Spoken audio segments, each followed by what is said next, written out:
orttirilgan immunitet tanqisligi sindromi. Bu kasallik haqida epidemiologiya va yuqumli kasalliklar hamshiralik ishi kafedrasi katta o'qituvchisi ustozimiz Muhiddinova Shoiraxon Bahromovna o'z tavsiyalarini berib o'tadi. 1-dekabr Xalqaro OIDSga qarshi kurash kuni. Lekin bu masala o'ta dolzarb bo'lganligi uchun bu kasallik to'g'risidagi ma'lumotlarni yil davomida biz bilishimiz va aholi o'rtasida targ'ibot ishlarini olib borishimiz darkor. Aslida bu kasallik bilan og'rigan bemorlar xavfli emas, balki buning qiziq joyi uning yuqish mexanizmida.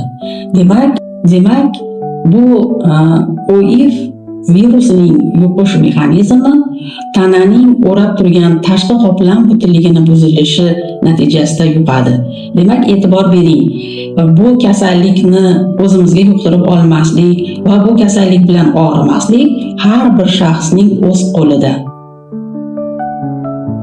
Shuning uchun jamoatchilik asosida foydalaniladigan kosmetologiya va sartaroshxonalik xizmatlaridan foydalanishimizda ularni bir martalik asbob-uskunalardan foydalanishlarini mijoz sifatida talab qilishimiz kerak bo'ladi. Mutaxassis sifatida akusherstvo ginekologiya, xirurgiya va stomatologiya kabi mutaxassisliklarda bu kasallikni oldini olish uchun biz sterilizatsiya qoidalariga qattiq rioya qilishimiz zarur. Jamiyatimizning eng faol qatlami sifatida yoshlarimizni eng avvalo bu kasallik bilan og'rimasliklari va aholi o'rtasida bu kasallik bo'yicha ma'lumotlarni keng targ'ib qilishlariga chorlab qolamiz.